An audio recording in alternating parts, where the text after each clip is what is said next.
we go. Let's get that push. Hey. What's going on, Mike? Want me to say it again? There we go. What's good? What's happening? What's good with it? You went in and out again. I was a little bit nervous. We straight? We good? Yeah, we good. All right. Turn the light on. Well, happy Halloween. Happy Halloween. Yeah. As you see, I'm celebrating Halloween I see you. I see you. I see you as as I normally do. a Best Buy worker. Yes. Okay, I see you, It's fam. never gonna change, Mike. This is gonna be my forever costume. I ain't mad at that, fam. My I forever ain't mad at that. costume is me working at Best Buy, which I did. I worked at Best Buy too. Best Buy was my first job, but I only worked seasonal. I worked seasonal for Oh, I worked during the winter time. It was when I was just 16. First of all, oh, let me hold on. okay. Let me say this. Let me say this first. This, you know what's crazy? That's funny. Hold on. So first of all, happy birthday to my little brother, Oh, Christian, happy birthday! 32 years of age. 32 years young. So let me tell you, I got a quick story time. We could kick it off with a story time, right? So I'm good. when I was 16 years old, I had got my driver's license. I got my driver's license, and I had my driver's license. I was driving and everything like that, and I had got a job at Best Buy in North Riverside. That was my Oh, first. okay. That's my first job. Hold on, this was What my what year first. was that? This was so 16. So I was like, it was 2000. I don't know, 2002, 2000, 2002, something like that, maybe. Oh, we just missed each other then, Mike. In North Riverside.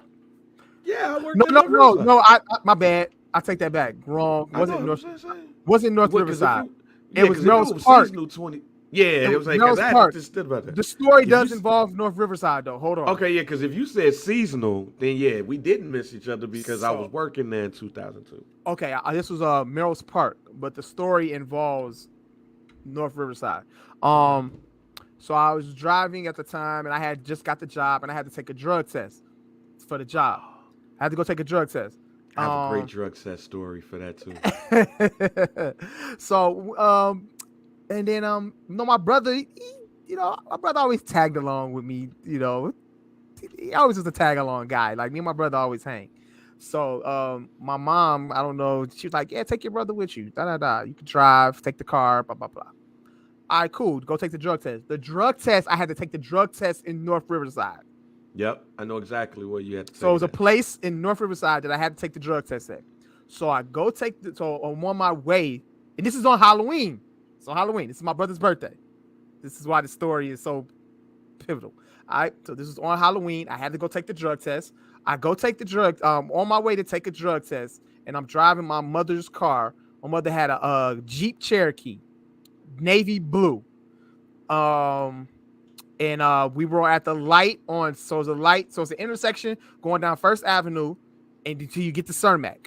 So if anybody's familiar with that area, that you know that You there? before you get to Cermak, you can't turn left on Cermak. You have to make that little. You have to make that little left on a Yep. little pathway to get to Cermak. When you get to Cermak, you can't make a left.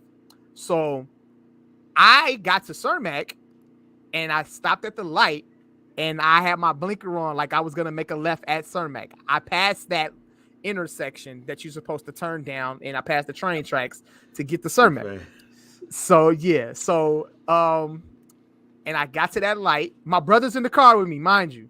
So I'm at that light and I make a left, and you know where the story's going, right? Make the Mm-hmm. left, car coming from the opposite direction. Boom! Right smack dead in the middle of First and Cermak. Car accident. My brother's in the car with me and everything, fam. We were okay. He was okay. I was okay. Whoever it was that nailed us was okay. But this happened on Halloween, on my brother's birthday. Me going to take a drug test for a job that I had got at Best Buy. Oh wow. Crazy, right? I remember Yeah. calling my mama, and she was Pissed. she wasn't even mad. Like she was. Look, She's just like, you know how you get that phone call just like, yeah, like your child's been in an accident, car accident. She was more hysterical than I've anything. never gotten. I've never, never, Mike. I don't Yeah. know. So yeah, that was like, but I ended up taking the drug test. I mean, I don't remember going. I think I took the drug test somewhere else another day or some shit like that. The car was totaled, but I still end up having that job at Best Buy, and I only worked during the winter time. I think my last day was like in January, and I never worked Yeah. at Best Buy again. But Man, my drug test story involves Mike Tyson and Lennox Lewis. how so? so, so around this time, right? I've been out of work for a couple of months. My little brother, got hit by an 18 wheeler in 2002, and we talked about that story here. His leg got ran over. Yeah, his leg He got says ran over. that shit still is Yeah, amazing to me, bro. yeah. Amazing story. So this is right after the Lennox Lewis Mike Tyson fight. We watched that over my cousin crib in Maywood. We was depressed because Mike Tyson got his ass whooped. We go over one of his homies' cribs on Chicago Avenue and Avers, and we smoke for the rest of the night. Mm-hmm. I like literally for the rest of the night. So that week, Best Buy called. Now you want to do the interview and everything? It's like, yeah, all right, cool. And I was this close to going to the Air Force. Like, I was this close. So if I didn't get this job, I was gone. So we get there, we do the interview. I see one of my homies that I went to school with. He work up in there. So I'm like, oh, okay. So they hit me with the, all right, we need you to take your drug test today. And then I flash back. Oh, man, I was smoking my ass off last week. That ain't going to work. That's not going to work. So I was like, I can't do it today. It's like, you good? It's like, look, my brother got his leg ran over by an 18-wheeler truck. So they look like, hey, Bleed. Like, nah, he got hit by a truck. I actually got to get back home to watch him and everything. It was on a Friday. It's like, yeah, just go take your drug test on Monday. All right, cool. Yes. I go over my cousin crib. I was like, oh, shit, man. I'm trying to get this job, but I don't think I'm going to get it. It's like, why? Got to take drug tests. It's like, you ain't getting that job, nigga. Do you know how much we smoked last week? Like, Saturday going into Sunday. That's all we did. Yeah. My other cousin, Renee, she go, oh, man, you could do one or two things. You can get some Kool-Aid, cherry Kool-Aid, just take it down to coat your stomach, and then, like, right before you go, and then go pee. Or you could just drink cranberry juice and water, clear out your system real quick. It's like, I ain't doing this Kool-Aid shit. So all right, so the cranberry, and I don't understand, the cranberry juice in the water is to clear out your system. Is that like a myth, or this shit really works? Well, look. All right, go ahead. All I did for that Saturday and Sunday, I went and got 2 gallons. Yep. I went and got 2 gallons of Ocean Spray, cranberry, and water. My mom's sitting there like, oh, man, I see you trying to take care of yourself. I'm like, yep. She don't even know. I'm gong. Man, I go take that drug test, and my pee look like water. I'm talking about my shit look clean as a whistle. Man, that lady looked at my shit, was like, oh, I can tell you passed this shit.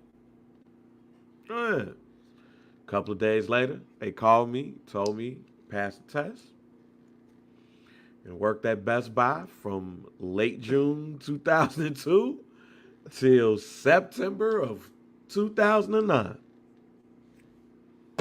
There you go.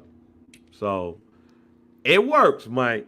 Okay, you are a living testament that cranberry juice and water can flush your system out in 2 days if you smoke some weed. Hey, man, look. All I'm going to say is this. If it wasn't for Ocean Spray, and water, I would not have gotten that job at Best Buy That's because my crazy. piss would have been dark as shit. All That right, is we was crazy. look, man. Mike Tyson was everything to us, fam, and Of Lennox Lewis course. toyed with that man. Yep, I So remember. we was depressed. It was the depressing night. Hmm. So hey, roll up, fam, and that's all we did. That's all we did, man. I didn't expect Best Buy to call me like that week. And I didn't expect for them to be like, yo, we're going to drug test you on Friday. No, I Yeah. worked to clean my system out. And you know what? That was one of the best things that happened to Best Buy North Riverside in the 2000s, all right? Me coming in that store was one of the best things that happened in that store history, all right? The appliance department, me, Fred, Francisco, Joe, all Motherfucking right? Joe. Know what I'm saying? Donise, look, we held down that store for quite some time. You know what I'm saying? When I left and went to North Aurora, the store went to shit. You know what I'm saying? But had a great time in North Aurora as well. That's where this name tag comes from, because I was the sales supervisor before I left.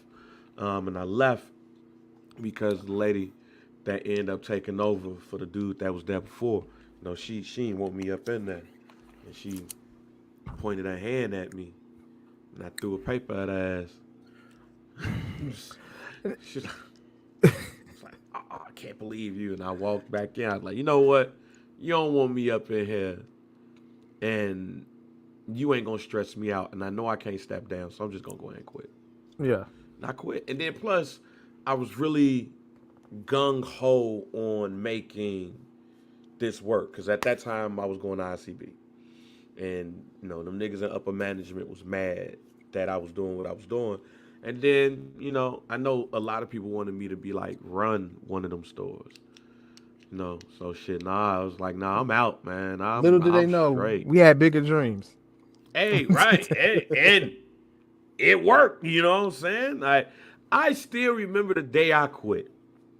Because when I quit, shouts out to my man Andy, who I call Uncle Odell. Um, my man Gary, Mario. They took me in the warehouse, and Bear, my man Bear, and they took me in the warehouse. It's like, you sure? You sure you want to quit? I was like, man, this bitch don't want me up in here, and she ain't about to stress me out just to fire me. And I had witnessed them fight this unemployment case. This dude wife had cancer, Hmm. so he was dealing with that shit. I'm like, man, nah, man, let me go ahead and just take my chances out here in the world, fam. I was going to work stressed. Like, it was one day I went to work and my headache got worse as I got to the exit. So I knew it was only a matter of time. Hmm. So when she pulled the bull that she pulled, I was like, nah, let me go ahead and quit, fam. And it worked out. And I ain't mad at it. That's how it's supposed to play out, man. That's Yeah, how it's I supposed to ain't play out. mad at it. I ain't mad at it at all. And look, it's like at the end of the day, right? At the end of the day, everything worked out the Hmm. way that it was supposed to work out. And I mean, because of it, I'm out here straight. There you go. There you go. Um, But I got a so question. I got a question about yeah, the drug testing thing. Like, you what's up? know that back in the day, it was easier to like just get somebody to pee for you Yeah, I back in wasn't the about to day. do all that. Yeah, I You wasn't could have about to got your do little all brother to do it nah. for you. That's too much. That's too much work. And I ain't That's trying to actually. carry nobody piss with me. Why I'm trying to look? Why either carry somebody's piss or just clear my system. I'd rather clear my system. It is Man, it is much. Look, I'm gonna be drinking it. I just don't drink no alcohol or nothing that weekend. right. Mike, it was cool. I drunk hella liquor and smoked hella weed because Mike Tyson got smashed by Lennox Lewis. Hmm. I could drink water and cranberry juice next week, Mike. Yeah, so yeah. Cause I wasn't back in my I wasn't a weed smoker, so I've passed drug tests for a bunch of motherfuckers, include my brother. Include my brother. You was the pisser guy. I was the guy. I was the go-to guy. Ah, I was the go-to guy, fam. Oh, niggas got a job interview. Let me call Mike B. I got you. yeah, Hey, nah, man. man. If I don't take care of my people, who will? I wasn't doing all of that shit, man. I was not doing all that shit. Hey, niggas got Look, what they gotta like do. I said, if it wasn't for cranberry juice and water, I would have went to the Air Force. And I'm glad that it didn't happen.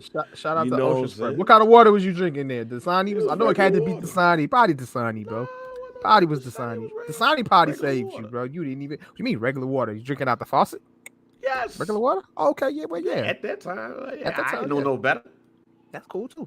That's cool. Yeah, at that time, I didn't know no better. Let's just go ahead and give me some regular water. We call it a night. Okay.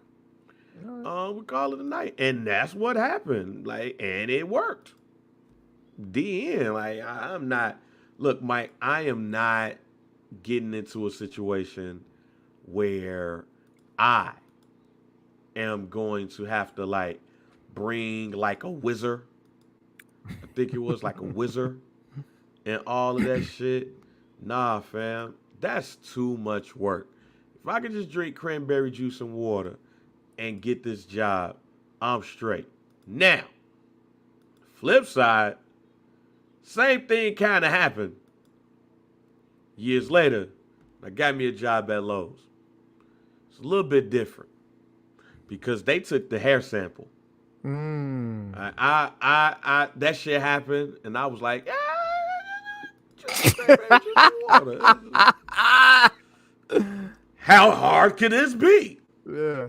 Man, I get up in that joint, and Dave's like, yo, we gotta take the hair follicle. I was like, shit. You gotta take the what? Mm-hmm. You gotta take, oh, fuck. I've done the hair thing too. Oh, fuck. I went back to the crib, and my folks was like, yeah, so, how was everything? It's like, I don't think I'm gonna get this job. Yeah. What you mean you ain't gonna get this job? Man, they pulled the hair follicle this time. They pulled the hair follicle for what? My father confused and shit. Fuck, they took what you mean? They took your hair for what? Tested for drugs and stuff. Oh, you good, right? Might have smoked a little weed. I was high the other night, Pops. Oh, fuck. God damn it. Yeah. You get this goddamn job. God damn it. Because I had just, me and my girl, the girl I had at the time, we had broke up. So, shit, hey, man, you gonna have to figure this shit out. Yeah. I had moved back in. It's like, you gonna figure this shit out. Because, hey, man, you don't know what you think this is over here, fam, but I'm like, yeah, I figured it out, man. Don't even worry about it. But I ended up getting that job.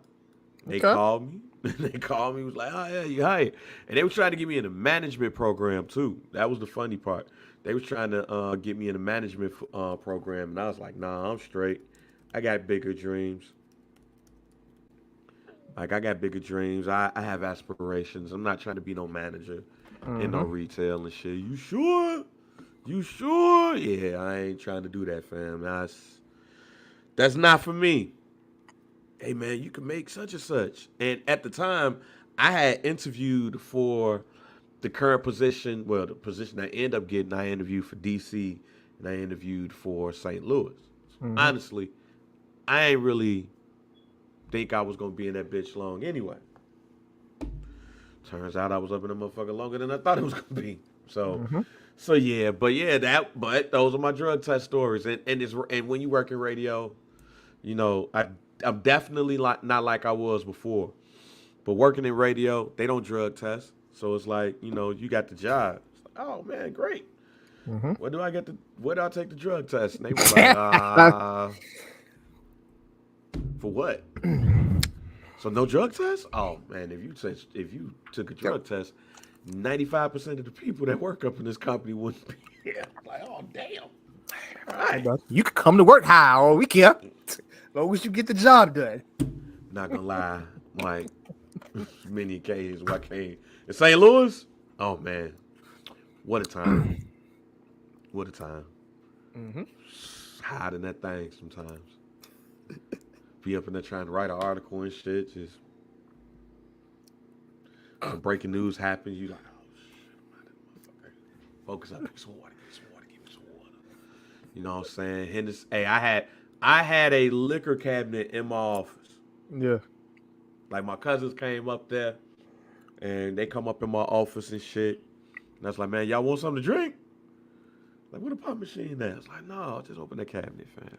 Got it all. What the fuck? Yeah, man. Oh, okay. Hey, man.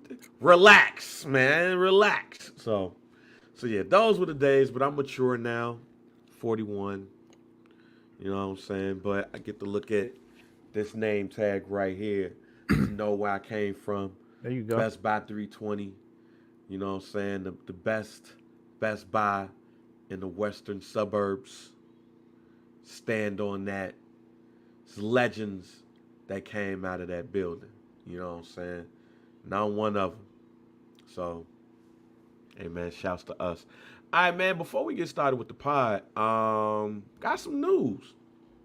You know, some changes to the show, Mike. And before anybody gets a little bit worried, because I had said some shit to my cousin the other day, and he thought I was about to tell him some wild ass shit. Mm-hmm. Show's not with some dude is going to continue. We almost 4 years old or some shit. So we're good. We'll be 4 years old next year. No, we just turned 3. That's what I'm saying. But shit. We just turned 3. He tried to put 4 on us already. Next summer we'll be 4 years old. Next summer we'll be shit. It's already snowing, Mike. Yeah, it was crazy out here right now. Shit. So summer will be here before you know it. Yep. But we're making a change on how we're distributed. So I know a number of y'all know that I do a couple of pods now. I already do First Black Champ. Shouts out to everybody who listen to First Black Champ, me and Camp from the Port. And then I also do I Ain't Gonna Hold You. And I also do summer sessions. Tuesday is pod day for me because I do first some dude and then I do summer sessions at night. But all of those podcasts are distributed by the Barbershop Network and my homie Scott Lewis. So, like, hey, might as well bring the pod over there, extend the reach of it, extend the look, and then all of the pods are over there. So it's like, all right, fuck it, let's go ahead and slide. So, in December, we will officially be ending this feed or pausing it for right now.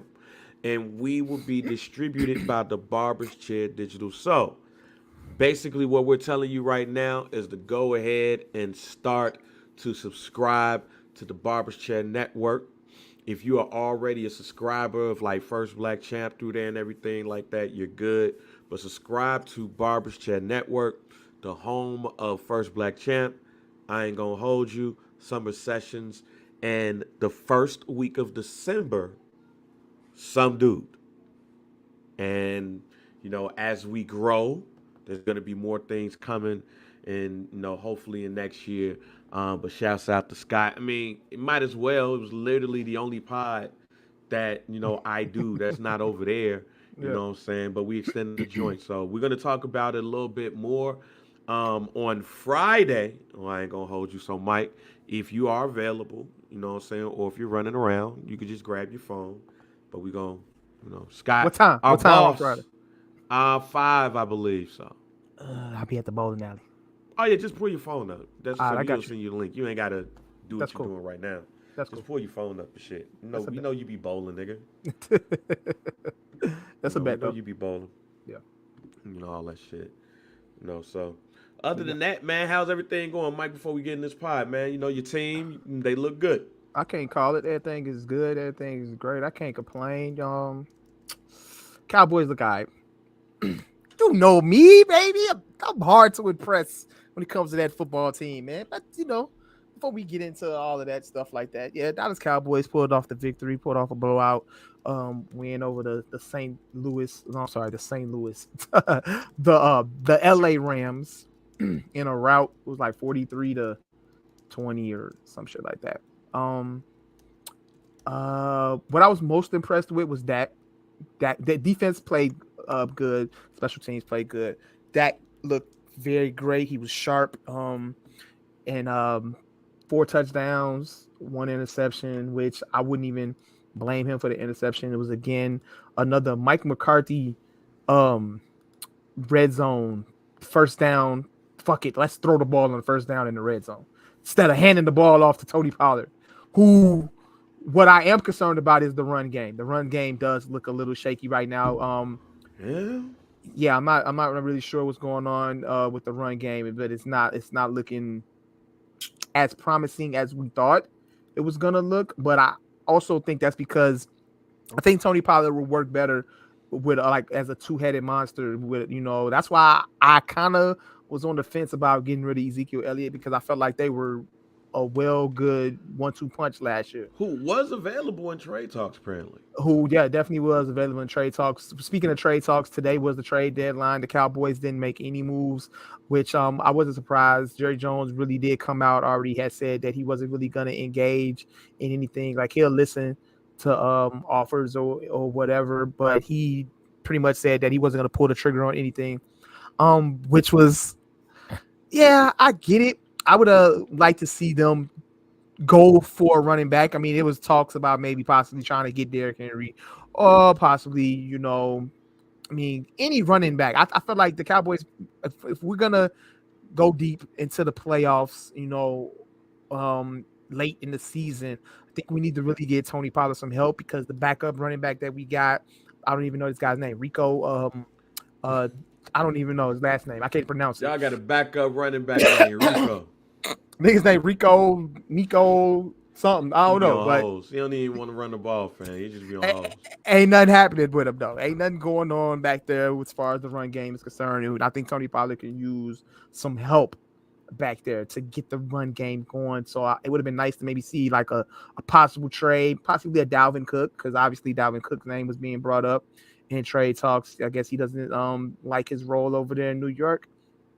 Because you got Brees Hall over there who's emerged back as the RB1. But other than that, the Cowboys didn't really bust no moves and trades. But it's okay, though.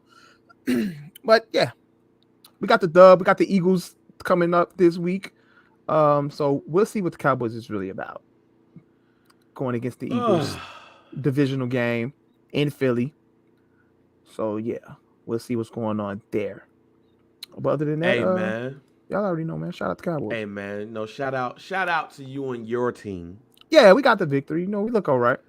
You know what I'm saying? Y'all did. But yeah, man, shouts out to them. For us, shit. Oh boy. The Bears. The Chicago Bears, ladies and gentlemen. So we were active during the trade deadline. I see. We were buyers. Okay. The Bears traded a second round pick for Montez Sweat, defensive end, formerly of the Washington Commanders. Good pickup. Montez is in the last year of his rookie contract. And from what we know, at the time we record, there is no contract extension. Now, a lot of people say, hey, we need help on our defensive line, which we do. Yannick Gunike, I think I pronounced it right, has not performed up to expectations, but at the same time, when our D tackles are as huff as we have, um, it'd be hard for you to work, as as a line. I'm kind of beating around the bush here. Mike, I don't know how I feel about this trade for Montez Sweat. I don't. I think Montez Sweat is a good player, speedy player too. I mean, speedy player, and and I mean he has 6.5 sacks right now. The Bears got 6 sacks, I believe, on the year. Mm-hmm. So he comes in as like the team leader in sacks. It's wild. Um, my thing is, and DG just said it. Leo Poles don't like second round picks. Um, Leor Pose. yeah, I call him Leo Poles because Leo Cohen, formerly of Def Jam 300, YouTube, a couple other things, Mm-hmm. but a shrewd businessman, Leo Cohen can be. He's the inventor of the 360, and that's what I like in the Bears too. Like Ryan Poles is trying to sign everybody to 360 deals or something because I'm going to get on Jalen Johnson in a second.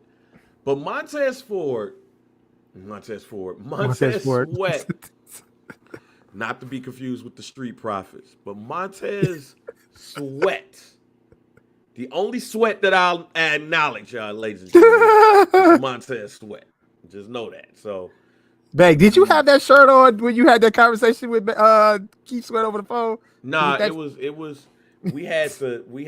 they had dress shirts okay. at the time. I All forgot right. what the name of the program was. We had to wear like blue button ups Yeah. in our khakis and shit. They All right. want us to look professional. I made that shit look niggerish as hell. Um, it's a picture too. It's a picture too that I had of me up in that joint with the long button up with the long sleeves with the khakis, and I Yeah. had the brown LeBrons on. I was drunk as hell, and we had just went to the strip club the night before, and we had a morning meeting at 6 o'clock, and then I had to stay from 10 to 3. Boy, when I tell you I was slapped, oh my god, I was slapped. But I was fresh out the strip club, basically, Yeah. out of Skybox. So Okay. that's a legendary picture.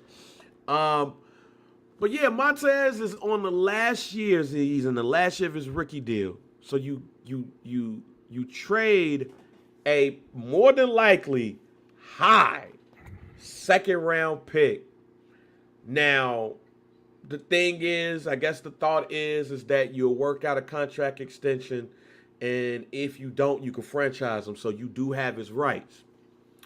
But why would you go through all of that and trade a second round pick for somebody that don't have an extension in place? So I hope that in the next day or two, there's an extension announced for Mm-hmm. Montez Sweat Okay. because you shouldn't have to. Oh well, we got his right, so we'll work this shit out. No, what? You could use that high quality second round pick to draft you a young lineman or somebody else. You got 2 picks in the first round. Your pick and the Carolina Panthers pick. You can use that second one because the Carolina Panthers is more than likely going to be Huff. But you could use your first round pick and grab a lineman, a defensive lineman. You don't have to give up a second round pick for Montez Sweat unless you have the parameters for a contract extension in place.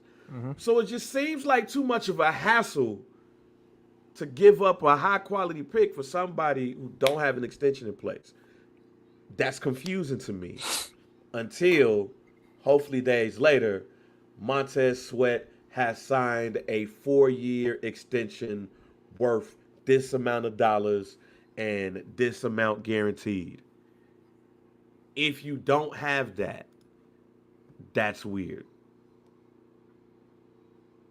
Mm-hmm. So it's like, oh boy. But if you're talking about talent, I think that Montez Sweat is very talented.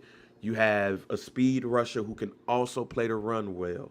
He can his win rate needs to improve. Okay. So that's what worries me. Maybe this helps Yannick on the other side. Um, but his work rate or his win rate needs to improve greatly in order for this to really work out for us, or he's just going to be dancing with left and right tackles. But we do need to improve in the interior. We have got to improve in the interior. And if we do not improve in the interior, none of this is going to matter. And that's the biggest thing that scares me about this whole entire thing. This whole entire thing when it comes to trading a second round pick for somebody that I do think is a quality player. But the pick is going to be high. But then let's transition to Jalen Johnson, cornerback for the Bears. He apparently had asked for a trade, requested a trade, and they, like, all right, go ahead and look and see what you could get out that partner. And there was a number of teams. Your Cowboys was apparently, was one of the teams that contacted him. They said that price was too high. You also got who else? The Bills was a part of conversations. But what ended up happening is I think that the contract would, well, the what they wanted was too high as well. So the Bills actually got Rasul Douglas, cornerback from the Packers. They got him for a third and a fifth pick. And the San Francisco 49ers and the Pittsburgh Steelers also hollered at the Bears too for Jalen Johnson, but ultimately they decided to keep him. Now, in a perfect world, that this is not perfect, because even though I like these players, to say this about those two is like, all right, fam, for real. But the hope is that one of them get an extension and then you can franchise the other one if it gets to that point. Okay. In a perfect world, you'll just work out a contract extension for both of those players who are both on their rookie deals. That's what you would do. But we're talking about the Bears here. These are the same Bears who traded Roquan Smith, who's probably the best interior linebacker in the damn league right now. You traded him and basically gave Tremaine Edmonds his contract. You traded him. And you almost did the same thing with Jalen Johnson.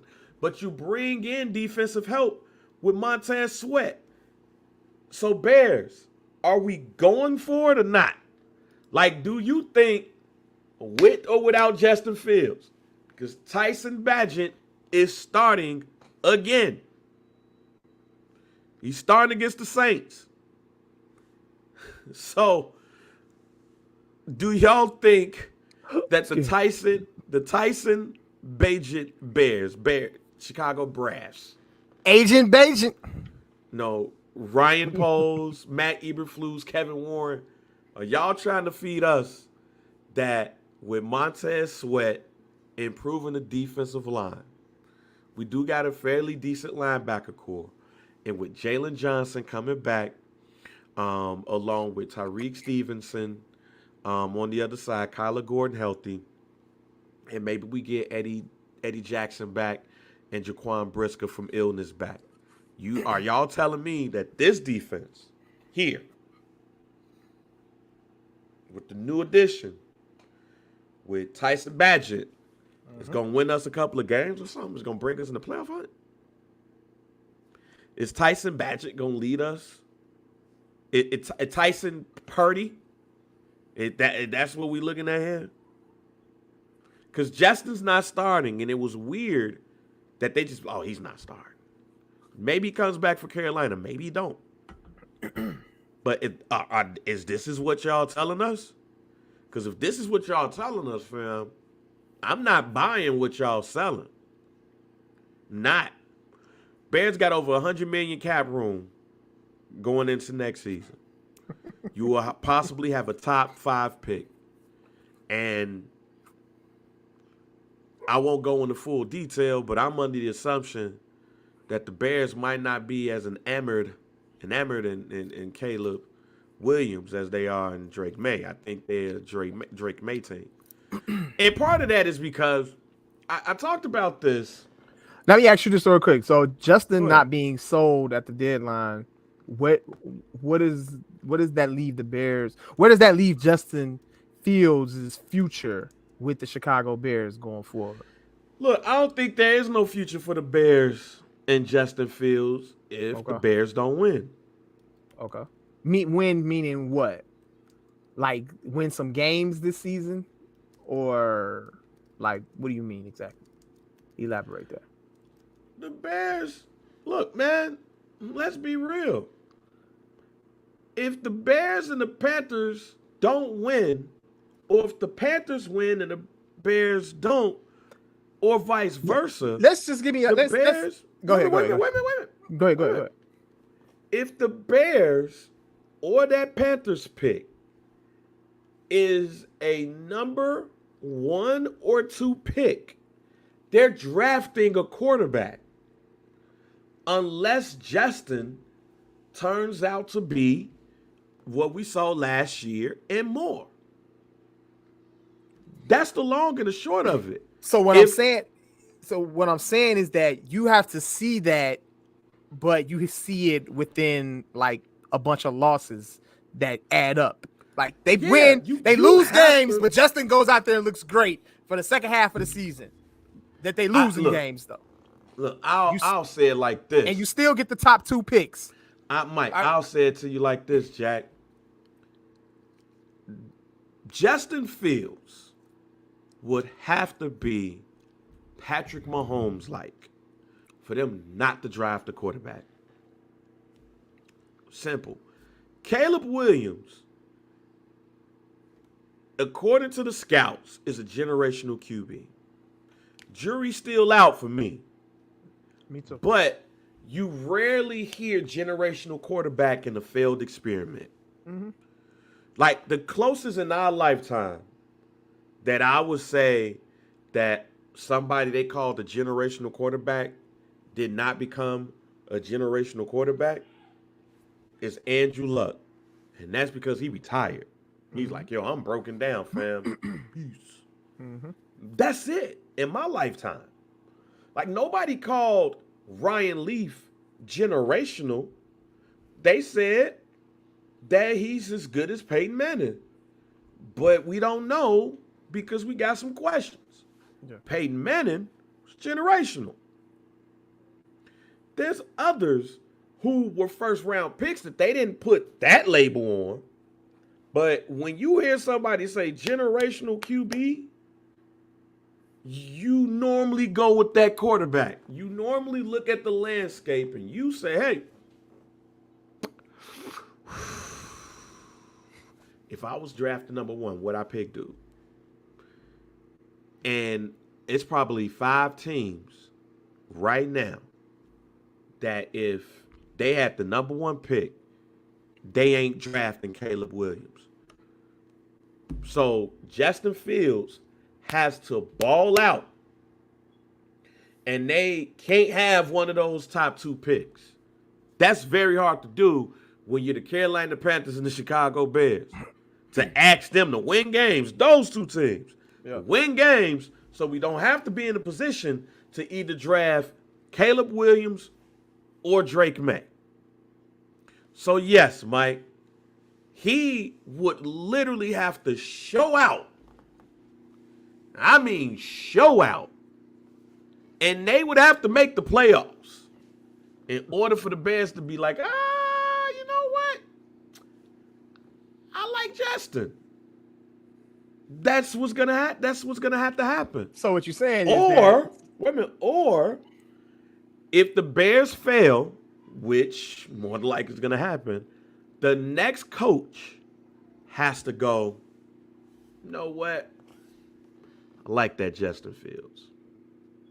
Because if Matt Eberflus is the coach of the Chicago Bears next season, which if they don't win, if they don't get past 6-7 games, hell no. Nah. Okay. But if Matt Eberflus is the coach of the Chicago Bears, Justin Fields is gone. Okay. And it's going to be up to the next head coach to be like, nah, I like Justin. Nah, we could keep him. Oh, no, I like Justin. We good. Go get Marvin Harrison and go get you a left tackle because y'all now got you an end. We good. Okay. I ain't bet. Okay. I ain't bet. But that's not going to happen, Mike. That's not going to happen. I love Justin. And I think Justin Fields had high hopes for himself. Hey, I could throw for 4,000 yards this year. That's it. So it looked like going into the off season, after the season is over, there's going to be a lot of questions that will be asked, a lot of scenarios to be put in place. Let's put it in a scenario where, like, all right, the Bears will either they're going to move on from Justin.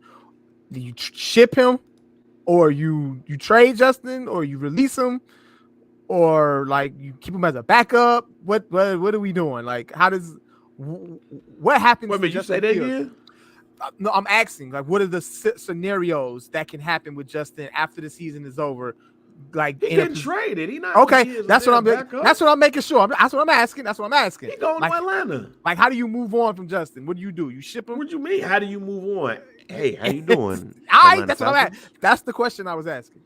Yeah, how do you move on? Hey, Atlanta Falcons, how you doing? This is Ryan Poles from Chicago Bears, and I am inquiring about, some draft picks, some draft capital for Justin Fields. Okay. What? Oh man, because that Desmond Ridder, he ain't working out. That motherfucking on my goddamn nerves. Right, they had to put Taylor Heineke in the game. Yeah, he getting on my damn nerves. What y'all talking about? Well, let's negotiate. They not getting no first round pick for Justin Fields. Okay. And they probably not getting no second. Because if y'all got the number 1 pick in the draft, unless somebody else swoop in, y'all not getting no first for Justin. And y'all ain't getting no second either. You're going to have somebody overbid. Because as much as I love Justin has only played like a first round pick for only a certain amount of games. So, no. Somebody is going to have to be like, yo, hey, Atlanta talking about offering a 3rd and a 5th and another pick in 2025. What y'all talking about? Hey, yo, they talking about offering, fuck Atlanta, man, but we need them. Oh, man, we'll give y'all a 2nd and a 4th this year and a 3rd next year. Hey, Atlanta, y'all hear that shit? Man. That's what's going to have to happen. You're going to have to make 2 teams bid against each other. Which possibly could happen because Justin Fields is a quality talent. And I think Justin Fields still has what it takes to be a star. Just so happens that if Caleb Williams was in this year's draft, Caleb Williams would have been the number 1 pick. If Caleb Williams would have came out in the year that Justin came out, he probably would have been the number 1 pick. So, what do you do there? And I love Justin. Justin Fields, if you're watching, which I know you're not, I think you're going to be a hell of a player. Just not with the Chicago Bears. You're going to be in Atlanta or Tampa Bay, New England could use you. The Giants. You're going to be somewhere. And you're going to get around the right coach, the right offensive staff, and they going to bring something out of you, Pauls, that is going to make you a high-quality starter in this league. It's just not going to be here. Okay. We going to get Caleb Williams or we going to get Drake May, and we going to fuck it up. They ruin him too, huh? We have the distinction of ruining the 2nd pick in the NFL draft and the 11th pick in the draft. And DG, Washington, I don't think is in the cards, even though it was rumors that was out there based off of what I heard from Washington. They hope. Bang still got Washington ties, I see. They hope. It's funny I'm saying this, but a lot of people are high on these quarterbacks. I'm just not sure. But they don't mind a Michael Penix Jr. or a Bo Nix in Washington. They don't mind them two at all. So whoever Justin goes to next year is going to be their long-term quarterback. And no, they don't like Hyle. Ron Rivera likes Hyle. Oh, and Rod Rivera might not be there next year. So hey, ownership them like we're not sure we like you, buddy. Oh, fuck is this shit, fam? Oh my god. What was y'all doing this in this establishment before we got here? Who the fuck is this shit? Yeah, they about to tear some shit down, fam. They about to get rid of the stench that Daniel Snyder gave. All right, so if they around in the top 10, when you got like some of these other quarterbacks, don't be surprised if like a Penix, a Bo Nix, a Shador, even though I don't think Shador coming out, but a Shador, like don't be surprised if this could be a very attractive QB draft. Let me just say this. Like, remember that year, even though everybody didn't work out, I think it was that year like when Donovan McNabb, Cole Pepper, Cade McNown. It was like 5 quarterbacks that was drafted in the first round. Mm-hmm. Next year could be like that. Like you got Williams, you got May, you got Penix, you got Nix. That's 4 right there. J.J. McCarthy of the Michigan Wolverines is getting some love too.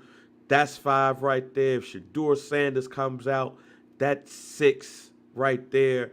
And I think out of that second tier of quarterbacks, and DG just said it, I like Penix. I think dude is good. He just got to go to the right team. So don't be surprised if that team is in Landover, Maryland. Do you believe the rumors about Jim Harbaugh keeping an eye on the Bears job? Yeah, but I believe the rumors that Jim Harbaugh, he got too many ties to the goddamn Chicago Bears still. Anyway, okay. All right, you got too many ties. Here's the thing, though. The Bears job can be open in the San Diego Chargers, or the Los Angeles Chargers job could be open. So let's look at the jobs, shall we? Lovely weather in LA. Not so lovely weather in Chicago. We snowing in October. Quarterback situation. You can draft one of those two, Caleb Williams or Drake May. Or you can inherit Herbert right there. Herbo. Just inherit this man. Bing. Yeah. You can work some things out on the defense, but you got, Derwin James over there. Yeah. You got, Khalil Mack that's over there. Yeah. You can work some things out on that defense. Who the Bears got? Tremaine Edmonds and T.J. Edwards and Montez Sweat. I guess you could say that's even. Well, since you put it that way. I guess you never could say mind. Even. You know what I'm saying? He'll keep an eye on it, but you don't really see it happening realistically. Yeah, you see it happening. You got to go up against. You want to square up against Patrick Mahomes, the Raiders. You know what I'm saying? Russell Wilson. Or you go to the NFC North, where you got to go up against, the Minnesota Vikings, who is probably in full rebuild mode. The Green Bay Packers, who's in full rebuild mode. And then you got the Detroit Lions. Probably an easier rebuild in Chicago than it is in San Diego. But, again, you walk into a ready-made team that should be competing for the playoffs. Well, you go to that team, you got to build up. You're probably going to have more control in LA than you do in Chicago. If both of those jobs are open, I'm going to LA. Let me just say this now. If I'm Jim Harbaugh and somebody says the Bears job open and the LA Chargers job open, I'm going to LA. Fuck is you talking about? Easy. I'm a West Coast person too. I coached the San Diego team, University of San Diego. I coached Stanford. I coached San Francisco. Nigga, I'm going to LA. I'm not going to Chicago. I got to deal with the McCaskies and shit. You got Ryan Poles who don't like second round picks. Bunk Warren, he's just trying to get this stadium and that's it. I'm going to need some type of control. Because I was the CEO of the Michigan Wolverines. I'm going to LA. I'm going to LA. That's it. But if the LA job is not open, hey, bear down. I'm here with a rich team, a team rich with legacy, and I was the former quarterback here, and I love my time here in Chicago, and I can't wait to make them a winner. But then let's see if you are. It's funny too. It's funny when you think about this. When you talk about the Bears and Jim Harbaugh, because your quarterback is from Ohio State. If I'm Jim Harbaugh, I know Justin Fields. I know him. I know what he's capable of. So if I'm Jim Harbaugh, do I look at Justin Fields and be like, oh no, he don't need fixing? I got it. I've seen this kid play. I've seen him. Or do you go, yeah, I've seen him. I want Caleb Williams or Drake May. Very interesting if you're Jim Harbaugh. And then being that you from Michigan, you don't like Ohio State, yo, get this Buckeye ass, buddy ass out of here, fam. Fuck Justin, bitch. From that other team. Imagine that. The former head coach of Michigan comes to Chicago and gets the Ohio State kid the fuck up out of here. That would be awesome. That would be awesome. That would be funny. So, but yeah, man, we'll see, man. But man, a lot of unanswered questions for your franchise. Still, so yeah, I know it's rough being a Bears fan right now, but y'all have my prayers. It is rough. My prayers. Bears go up against. Hey man, Taysom Hill 2 touchdowns. Book it. Book it on FanDuel. 2 touchdowns from Taysom Hill. I keep an eye on that. We're gonna see Jameis Winston in this game and mop up duty. Damn. There was a rumor circulating around that Jameis Winston was possibly going to get traded to Minnesota, but it didn't go through. So, yeah. But Jameis Winston was definitely the talks. They traded for Joshua Dobbs. My boy Jameis can't catch a break. He can't catch a break, but man. He enjoyed being a backup, and I like the spirit that he has. You know, hey, man, Jameis Winston's going to be a hell of a head coach someday. Yep. Let me just say this. I agree. I think Jameis Winston, his career is going to be in head coaching. He's going to be a hell of a head coach in college one day. It's not going to work in the pros. But in college, like, this nigga going to take, like, some small-ass university and kill, then go to another mid-level joint, kill, and he going to be at, a Power 2 conference, because by the time he gets that, you know what I'm saying, it'll be like a Power 2. Yeah. And then from there, yeah, man, it's going to be lit. So, and they're going to be talking about all the stuff that he did in the pros, eating the W and all that shit. And all that stuff. So, yeah, man, shouts out to him. All right, man, moving on. Actually staying in the NFL, man. I applaud you, Mike. I just want to let you know I applaud you. What happened? What'd I do? Because you told niggas what it was, fam. Yeah. Hey, man. A.J. Brown.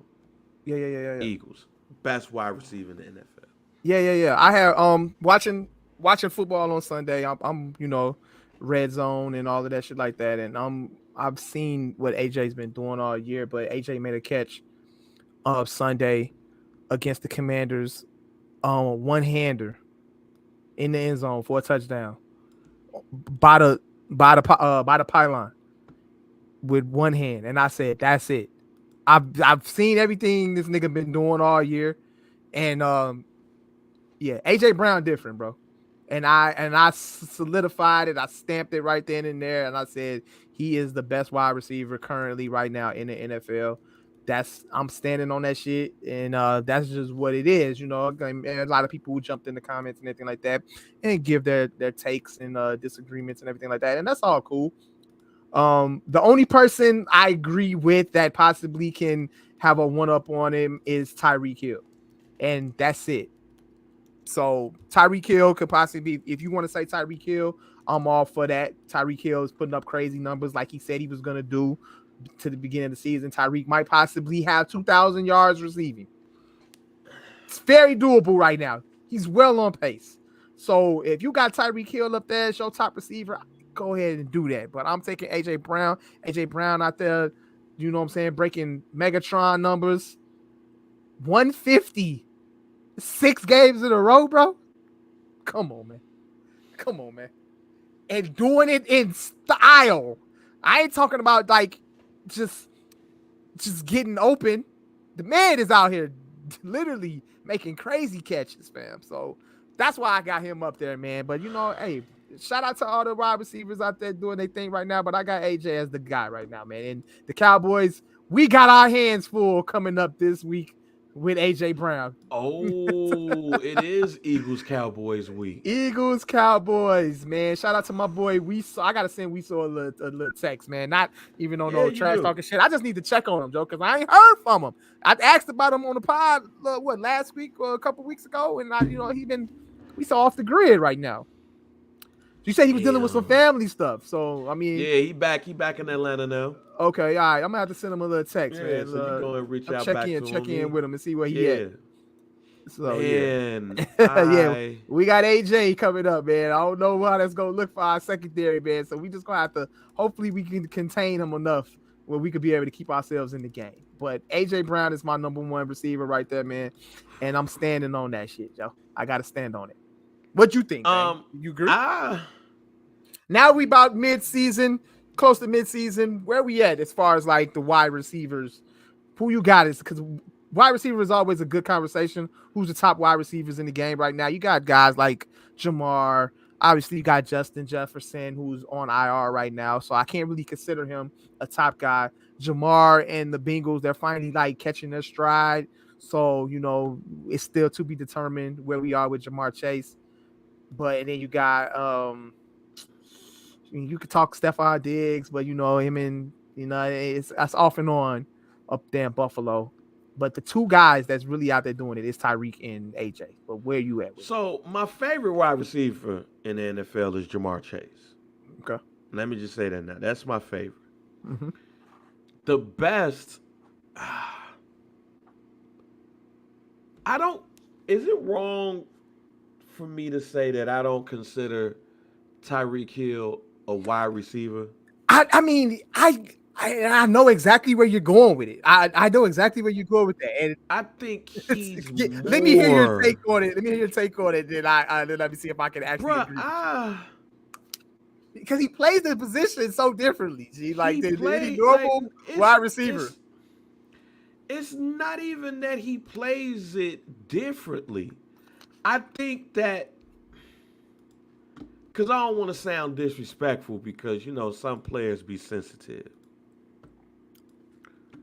But I think just saying Tyreek Hill, wide receiver, is disrespectful to Tyreek Hill, because he's so much more than a wide receiver.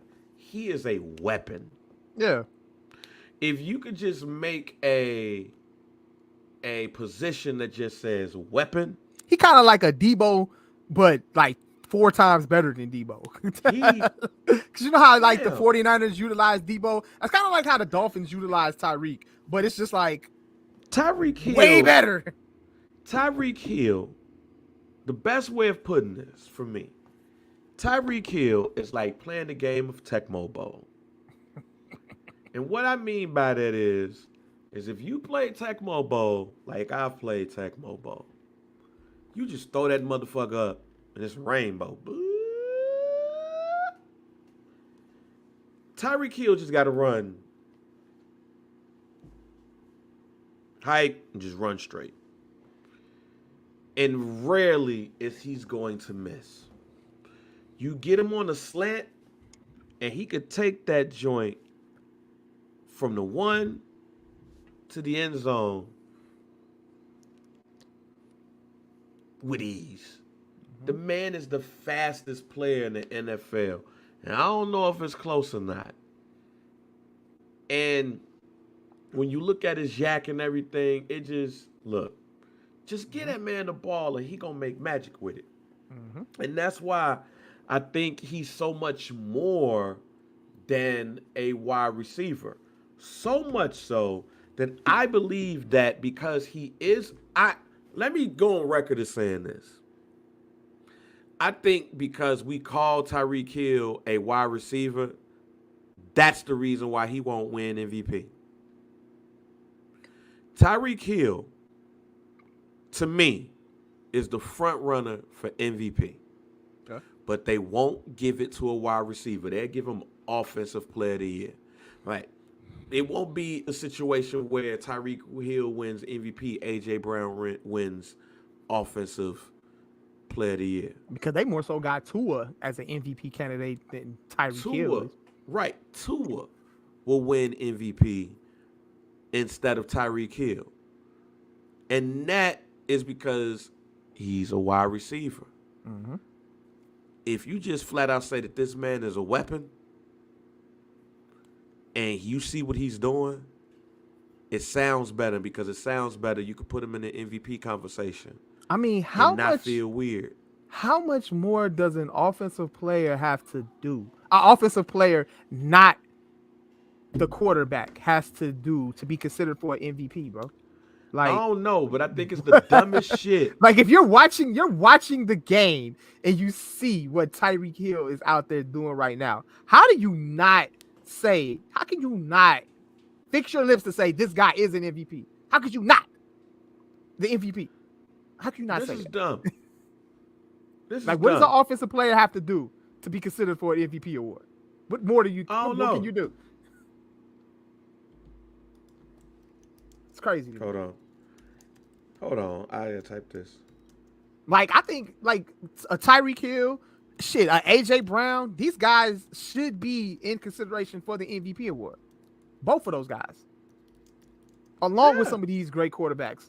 Even some of the defensive players. Like you can throw these defensive players' names in the ring, bro. They had in the ring for MVP award, bro. I feel like the MVP award has to be, stretched out as far as picking where we could nominate these guys, even if they don't end up winning, but to just shine more light on the offensive players and the defensive players who are out there making MVP. It's the press, Mike. I'm gonna tell you right now, it's the press. Yeah, that's what it is. It is nothing but the press. The press is the reason why players like Tyreek Hill won't win MVP. It is so easy for Tyreek Hill with what he's doing right now to be your NFL MVP. In 8 games, this man has over 1,000 yards. The only time that I've seen that is in Atlanta. I mean, not Atlanta, excuse me. I'm looking at this while I'm talking, but on Madden.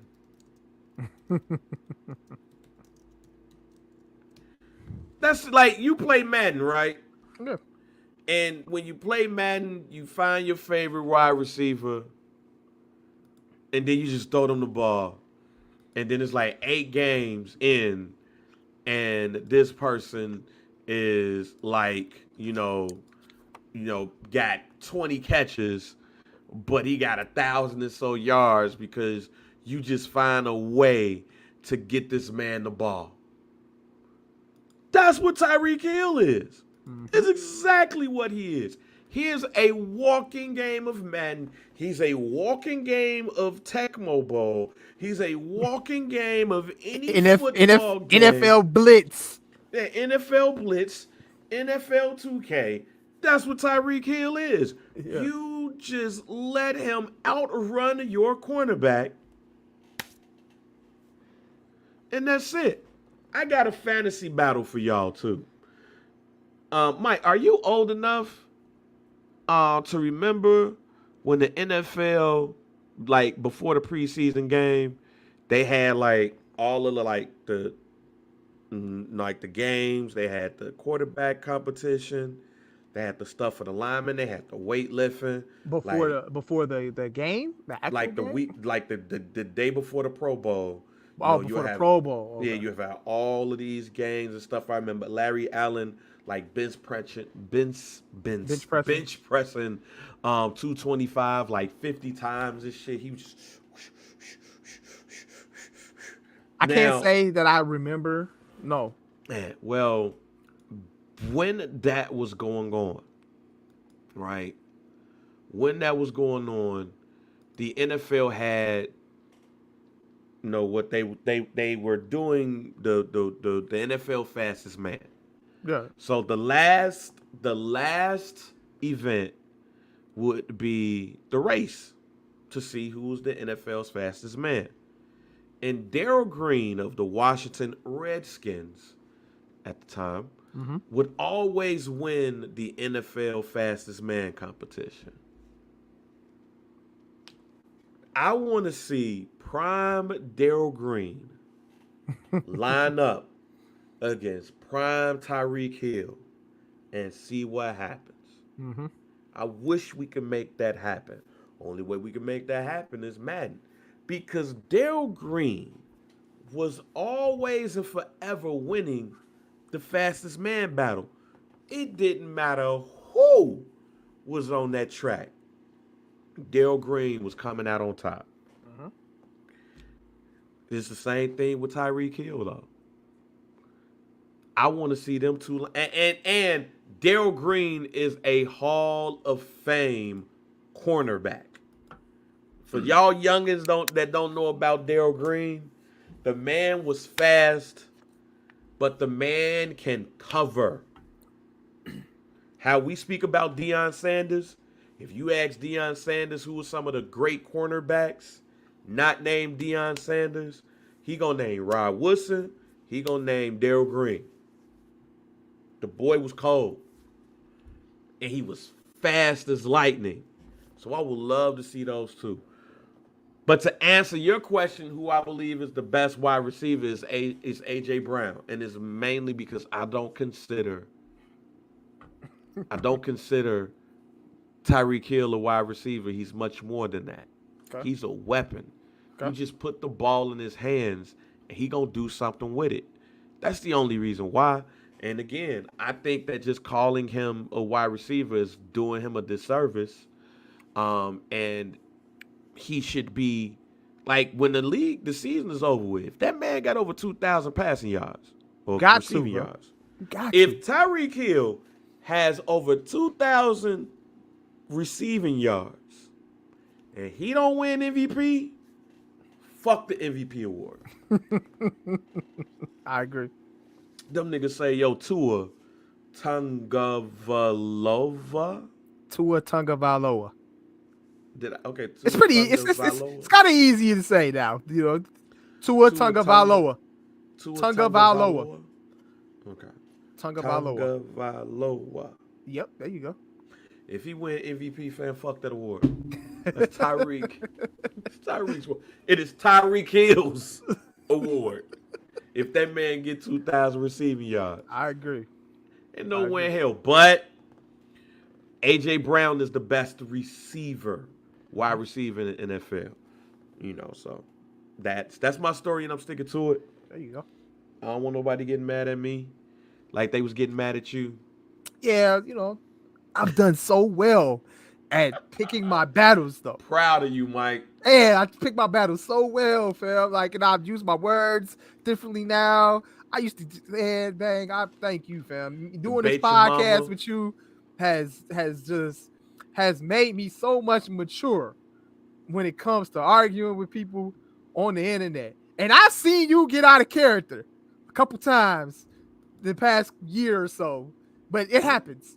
Sometimes you just got to do what you got to do. But having this platform and just, just realizing like, hey man, like when you know your opinion, you just got to stand on it, fam. Stand on that That's shit. And just it. pick and choose how you want to debate and argue with whoever you're going to argue with and just stand on it.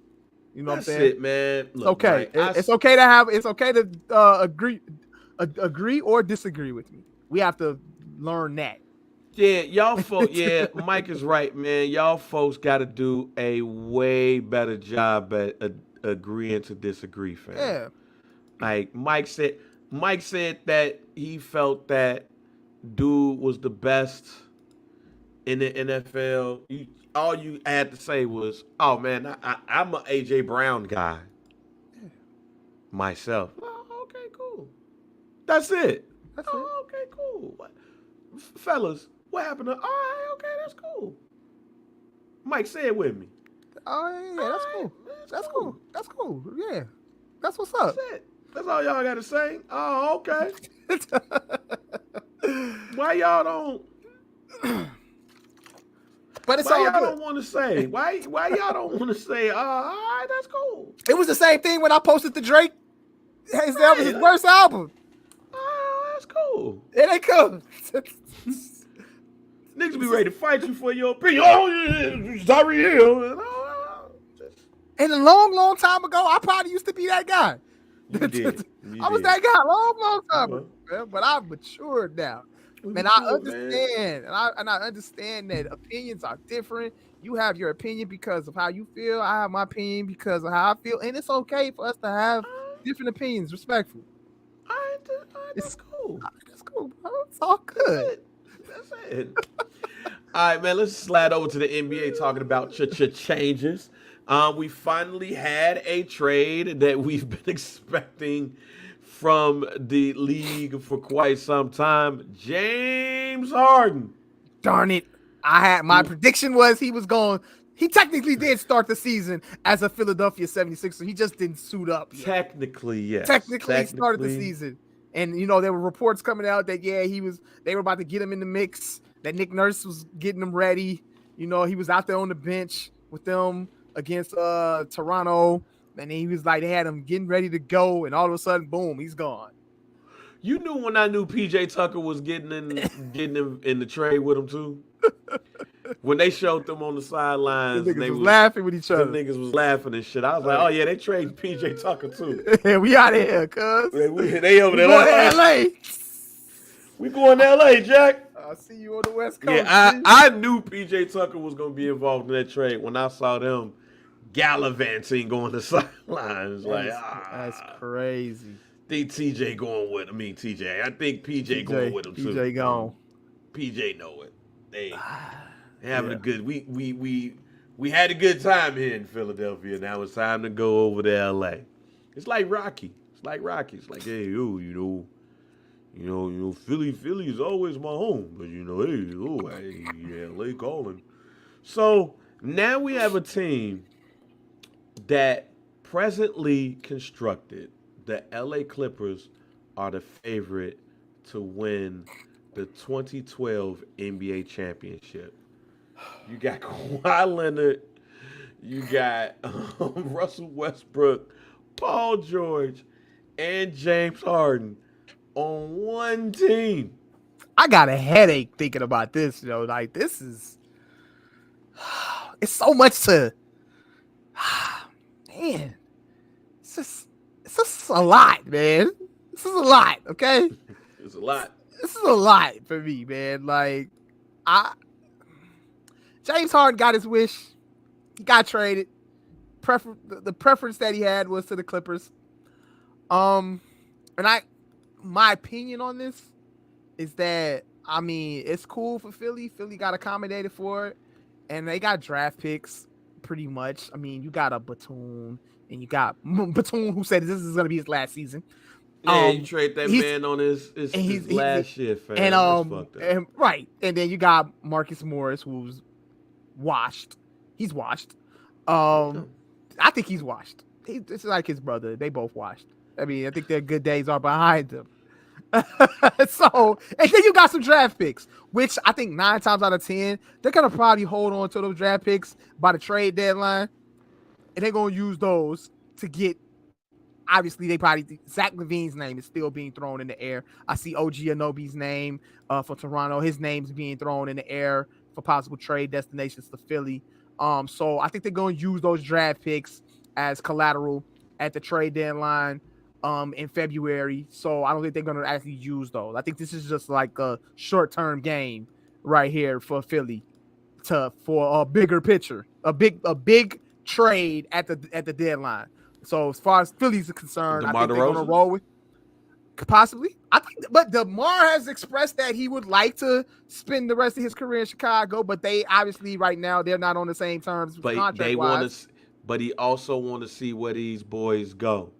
Right, exactly. So I think DeMar we DeRozan won't be a Bull by the All-Star break. Oak, that's your take right there. That's a Oh take. yeah, DeMar DeRozan ain't. He will not be spending the entire year with the Chicago Bulls. Okay. So I think I'm with very confident saying that. so with Philly, I think Philly's gonna make they're gonna make a big splash at the trade deadline. They're gonna acquire somebody with those draft picks. Oh, as far as the Clippers are concerned, let's talk about the team at hand. You got Kawhi, Paul George, James Harden, and Russell Westbrook on the floor at the same time. How is this gonna play? I don't know. I said it before the trade happened that the Clippers didn't need a James Harden. I felt like they had something intact that they're gonna build off of from last year with Russell Westbrook being traded over there. Well, not being traded, but being acquired by the Clippers last year because he was a free agent. And they went into the postseason, and didn't the Clippers win a series in the I postseason last think year? they Did they did. won in the first round? But yeah, but I think that was something that they was going to be able to build off of, and they could play a full season together. You got Russell Westbrook who could handle the ball and be able to be in a position where like he's going to be the focal point of the offense, where he can just distribute to Paul George and Kawhi Leonard, and he doesn't have to force himself to try to go out there and score. He can just let Kawhi and Paul George handle it. Now you got a James Harden who is pretty much a similar player to Russell Westbrook when it comes to needing the ball in their hands to run the offense. So what do you do here? Do you send Russell Westbrook to the bench, 6-man? Does James Harden come off the bench? Like what is this? How does this starting lineup work with this? I don't know, bro. It just seems like a big pile of shit mashed up, and I'm not sure how this plays, bro. All of this to beat Denver. All of this to beat Jokic, who don't even care about basketball. Jokic might be the most non-giving a fuckers NBA champion of all time. Listen to me, fam. Listen to me. This man got 2 triple-doubles in a row, bro. I watch Jokic now, and I look at him, and I say, look at this motherfucker. Breaking records, winning championships. He could give 2 shits about basketball. This man don't care about this. He's just out here. It's crazy to me, man. It's crazy. And that's what makes this even more embarrassing. We're doing all of this to beat this man. And this man don't even care. Give a fuck. Okay. He's just like, all right. Oh my God. Look at these horses. Like that. Yeah. I'm gonna look at these horses. I don't know how James Harden's gonna fit. If you listen to the tea leaves, James Harden wants to get back to being a scorer. But you look at this trade, though. That's why he wanted to go to Houston. He's a facilitator. Right, that's why he wanted to go back to Houston. Yeah. But you go here, well, outside of going to Onyx. But if you look at this trade to LA, he's a facilitator again. He leads the league in assists. Because he's not about to be out here trying to take more shots than Kawhi or Paul George. Mm-hmm. So, yeah, I don't know. That's what I'm saying. It's weird. This is a weird scenario right here. Because honestly, I can't see Russell Westbrook and James Harden as your backcourt. I can't see it. It's so I can't see it, fam. I can't see it. Like, so many unanswered questions here now. This puts this team in a totally different light to me. Like, I had the Clippers coming out the West. Now I don't. Because I don't know. Yeah, I'm with you. I don't know. This is one of those trades. Like, I don't know. Like, I just feel like Kawhi gonna steal off somebody in practice. You gonna get what you paid for, Clippers. We know who James Harden was. And Russell Wilson has not been playing bad to start the season, too. I mean, Russell Westbrook. Mm-hmm. He's not been playing bad to start the season. So what we gonna have? Russ at the 1, James at the 2, Paul at the 3, Kawhi at the 4, Zubac at 5. At the 5. Now I love their bench though. The bench, you got Bones Highland, you got Norman Powell, you're gonna have Terrence Mann coming back because I think he hasn't played yet. I think he had a sprained ankle. And what else is on their bench? They got but those are the 3 main pieces right there coming off the bench. So the bench is there, bro. But you got this mashup of on paper, yes, DG, on paper it looks very great. But you have this mashup of superstars in a starting lineup. Gee, it's crazy. Mike, I disagree. On paper, this don't look well. On paper, it only looks great. It only looks great on paper because of the names. Yeah. That's why it look great on paper. It look great on paper because when you look at the paper, you're like, oh shit. James Harden, Paul George, Russell Westbrook, Kawhi Leonard. Oh, this is the dream on 2K. Oh man, this is lit. But these are one of those on paper things that I disqualify. Mm-hmm. And I disqualify it because them the popular niggas. Of course it's gonna look good on paper. Mm-hmm. Like, let's think about Proviso East for a second. Why you gotta bring my school into this? I went there too, Mike. You did, man. You did. I went there for junior year. All right, go ahead. That's for junior year. You wasn't in the trenches with us. I was not, though. I was not. But proceed. I was not. What was my English teacher name? Miss Lewicki or some shit like that? The old white lady. She used to be mad at me. Talking all through English period. Seven period English class. Side the point though, Mike. We're gonna take it back to East, fam. Okay. Or any school USA. Now I was talking about this. I was talking to myself earlier today. And I said to myself, damn, the popular niggas be the dumbest niggas sometimes.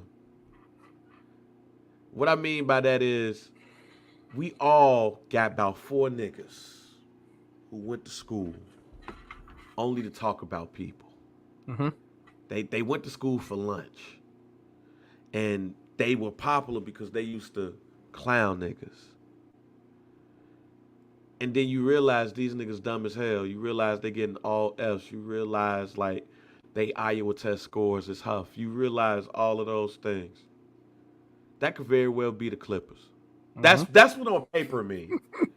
On paper is, hey man, this dude popular as hell. Then you find out why he popular. Oh, he just be talking about niggas during lunch. What them grades look like? Mm-hmm. This nigga dumb. So you popular for talking about niggas. Mm-hmm. That's what the Clippers could very well be. That's what on paper means to me.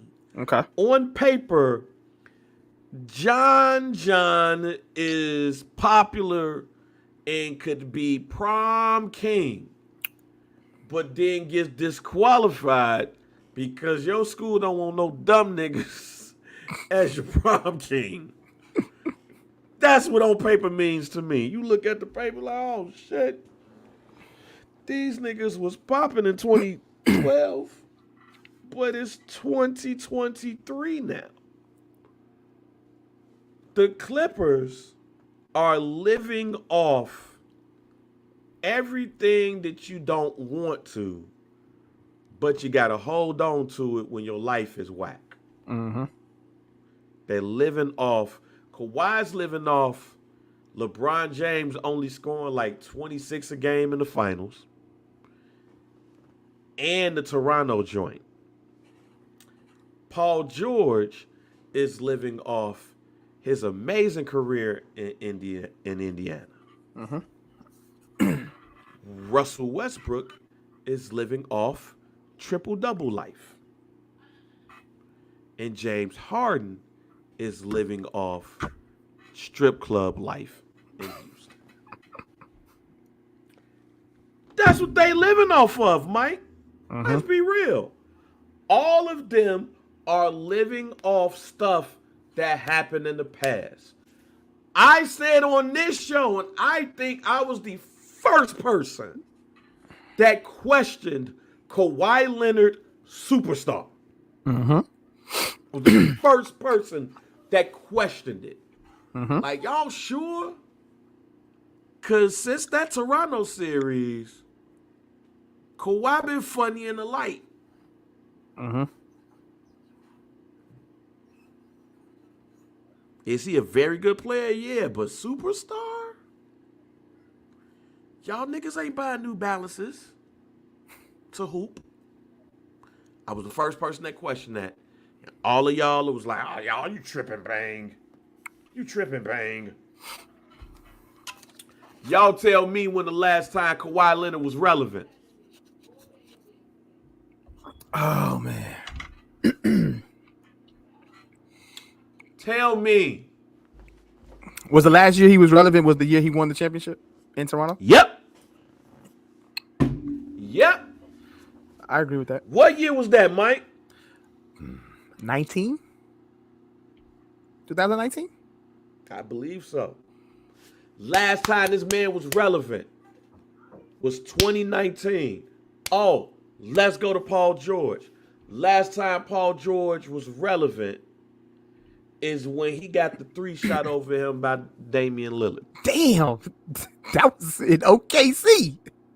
That was when he was on OKC. So he has not been. Yo, you are absolutely correct here, buddy. The whole Paul George, Kawhi Leonard thing to the Clippers, they have not been relevant basketball players. They went. We got excited. The bubble happened. They flunked. They've been oft injured ever since. I'm not dissing them. I'm talking about future Hall of Famers. But when y'all say on paper, I need y'all to understand what y'all saying, what on paper is. On paper is niggas living off shit that happened 5-6 years ago. Since that title, Kawhi Leonard has been oft injured still. And Paul George was supposed to help him in not having to play as much so he can last through the playoffs. They both ain't been doing it. Mm-hmm. Rustin went from OKC to what? Houston to LA to LA. Wait, who you say? Are you talking about Russell Westbrook? Yeah. Russell Westbrook then went from Houston to Washington to LA Yeah, I forgot about Washington. And he played, and he was a dog in Washington. Yeah, but he ain't been relevant since OKC. Yeah. Then we get James Harden. 40 points in that game that helped them win the 76ers, but then he was nowhere to be found in the final game. Final games. Couple games. Final games. You got 4 dudes that on paper, because you see the name Kawhi Leonard, Paul George, Russell Westbrook, James Harden, your expectation is, oh man, they gonna kill.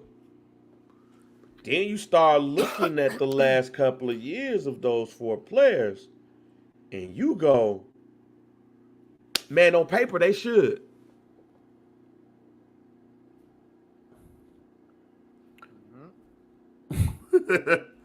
And there's nothing, I don't want it to seem like I'm dissing anybody that use the on paper term. All I'm just saying is when you say that, you should give yourself context.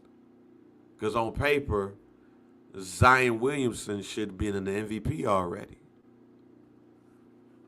We just be hoping Buddy ass don't get hurt. That's all we hope on paper, right? On paper, Victor Wembanyama should be MVP and Defensive Player of the Year.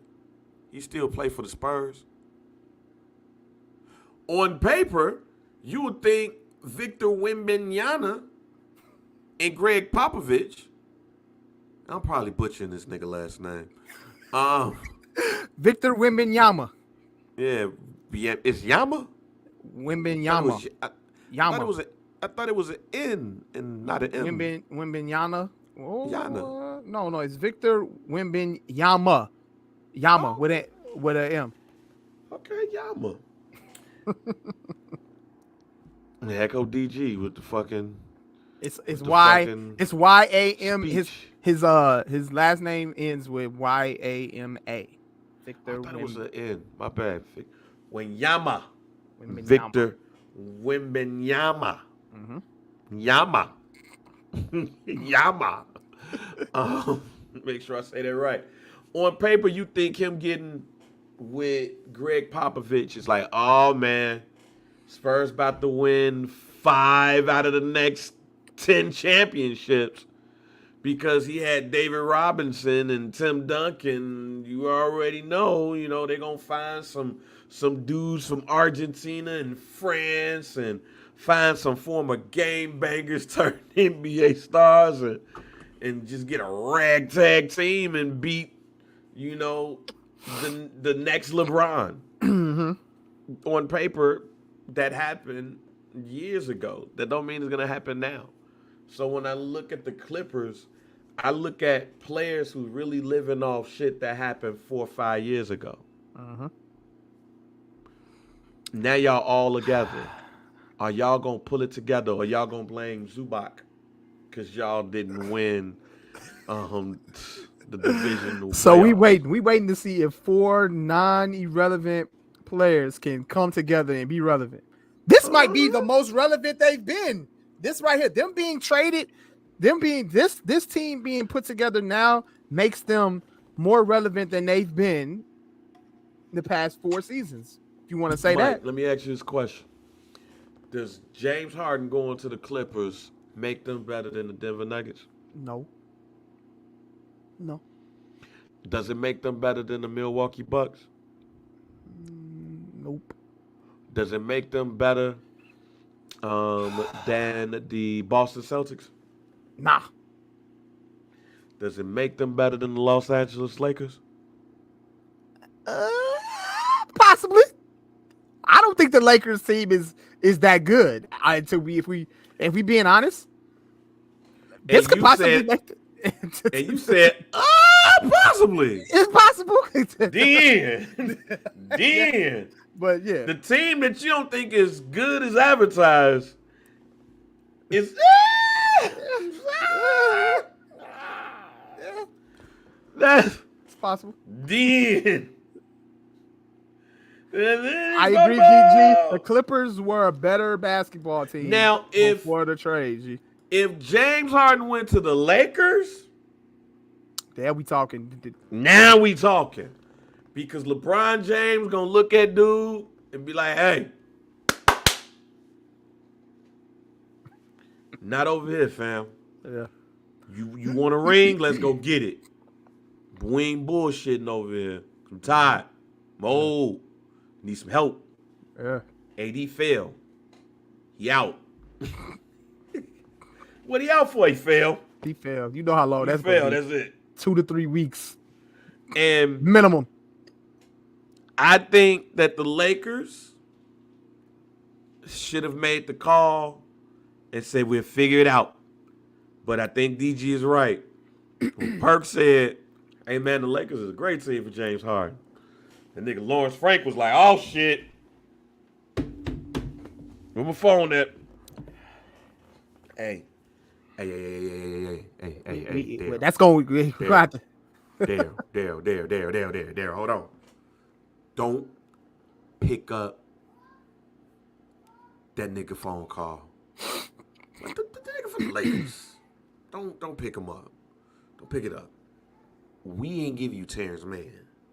We gonna work this shit out. We gonna stay on the phone as long as you want. Cause I was watching NBA Today, and Perk said some shit about the Lakers, and I know he be talking to them niggas. We not getting off the phone like that. That was Lawrence Frank. We not getting off the phone. We gonna make this happen, and then he gonna be in the Staples Center. He's just gonna be on that other locker room. But I really You know did. what I'm saying? I don't think it wouldn't. I don't really see it happening though. And they just extended D'Angelo Russell. So, well, that's the point. D'Angelo Russell was gonna get traded on December 15th, my nigga. Like, as soon as December 15th came, D'Angelo Russell ass was gonna be gone. Hey, is what it is on that one. But the jury is out. The jury is out on the Clippers. So I'm not sure. So we'll see. Yeah, we will see. And you're right, man. I'm not.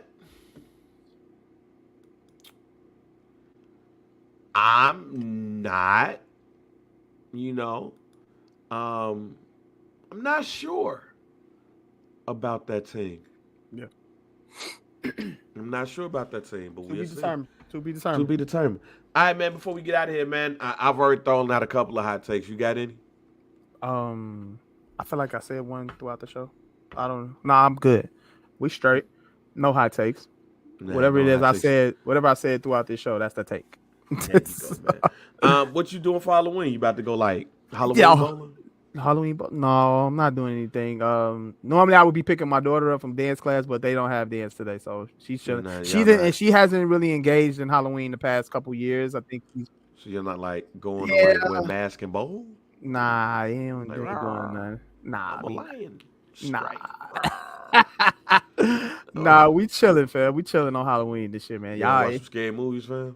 yeah. Of course, the scary movies are always. What's your favorite scary movie of all time, Mike? Shit, man. Gonna give it to me like that, huh? It's Halloween. Man. It's Halloween, huh?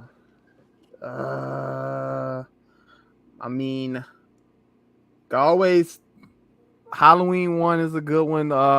Nightmare on Elm Street. Which one? I'm a 1 and 2. I like 1 and 2. I ain't gonna lie. Like 2? 2's good. I like 2. Yeah. You the first nigga ever. Oh man, I think I gotta get Jay Moore on the line on that one because I think he fuck with 2 too, and you know he's Nightmare on Elm Street is his shit. No, I thought Jay Moore fuck with 1 and 3. 1 and 3. Did he say that? I like 2. I like 2. 1, of course. The boy that was gay? Yeah. The boy didn't want to tell the girl he was gay. I ain't realized that shit when I got older. Yeah. I ain't realized that shit when I got older. I watched that shit a couple of years ago, and I was like, wait a minute, hold on. Buddy gay as hell. He don't want to tell a little girl he gay. But favorite, she like him. She like him and shit. And he like, I'm about to go over Grady crib. What you go over Grady kid? Go get this cat. I'm going to go over Grady crib. Freddie's trying to get me. Like, damn coach who was going to the BDSM joints. Yeah. Oh, yeah. He took that motherfucker out of the BDSM joint and was like, yo, you about to run some laps. Mm-hmm. When you finish. That ass. Oh my god, man. Freddie came through was like, nah, fam. I got you. You know what I'm saying? All right, but nah, what would you got? You said Halloween 1. You said Nightmare on Halloween Elm Street 1 and Nightmare 2. on Elm Street. I like Scream, but you know what? Scream 3 is my favorite. Scream. Which one is Scream 3? Scream 3 is the one when Sydney was missing and then she came back out or whatever. That's the one when they was shooting the Stab 3 movies or whatever like that, and they was like doing I forgot. the All the shit, like, reimagining. run into each other. I think it was the end up being the killer, end up being like her long lost brother, some shit like that. You know what I'm saying? I gotta watch some shits again. I'm Scream a Nightmare. Yeah. Okay. Scream series, I love 1 through 3. I like 1 through 3. I haven't really got into the ones after 3. Yeah, I remember 1 and 2. I don't remember 3, 4, 5, and I watched 6. I watched 4. I haven't watched 5 or 6. I remember 4. I watched 6. Decent. 6 was kind of decent. The last one that was released, I think that's number 6. Yeah. But yeah, I'm more of I'm a Michael Myers guy though. Like when it comes to like when it comes to the scary movies, I'm a Michael Myers guy. Like stab niggas, I feel you. Yeah, for sure. I'm a Nightmare on Elm Street guy. Nightmare on Elm Street 3 is my favorite scary movie of all time. I watch that shit like it's a comedy. It don't scare me at all like it did when I was younger. I don't like the Saw movies and like Hostel. I never liked Saw. Nah, I'm straight. Like, I went to the movies and saw a Saw movie, and I was like, "What the fuck am I watching right now?" She's terrible. I watched Saw 3. I got some ass. It was like, yo, let's watch a movie before I have to go. No. Because I was driving to Milwaukee in a snowstorm, nonetheless. Yeah. And I got it, and then I was like, why am I watching this shit with her? This movie is nasty. Like I did not watch no Saws. Yeah. Ever again. I have not watched Saw. Hostel I watched once, and I was like, no, y'all white people crazy, fam. Let me just say this, and this is white people. This is to y'all, and this is no disrespect to white people. I just want to say this. It's no disrespect, but I feel for y'all in scary movies, fam. Here's the thing, right? You know how black people get mad about how movies stereotype them or they're tired of slave movies? Like black people say, I'm tired of slave movies and I'm tired of like hood movies and stuff. White people should be tired of scary movies because white people get looked at crazy after scary movies, fam. Yeah. Like, for real. That's why Candyman is the only African-American horror villain that you can think of, but even his backstory is sad. Because he was messing with a white woman, and they was like, hold on! They cut his hand off, put honey on him, threw bees on him, and burned him up. And now he in the hood. Hey, Joe. Hey, Paranormal, I swear to God, bro, Paranormal Activity was decent. I thought the Paranormal Activity, I thought that was like real shit at first when I was like the first first watching one. it. I was like, yo, this shit is legit happening. Like, this is for real. The first Paranormal Activity that shit fucked I me watched with my ex. And one day I had got up and just walked up in the room and just stayed there looking at her. Yeah. And she was like, yo, what the fuck, fam? What are you doing? Yeah. And I just stayed there and looked at her for like 3 minutes. She's like, all right, stop. All right, you scared me now. Yeah. Oh, yeah, Paranormal Activity. Why? White people. Yeah. White people. And she was white. I was dating a white girl at the time. And I did that shit. But you see, 2 minutes. It took her like 2-3 minutes because black people ain't just going to be standing over your bed staring at you. But scary movies, white people should just be like, all right, we need new villains. How come we never seen no Mexican horror movie villain?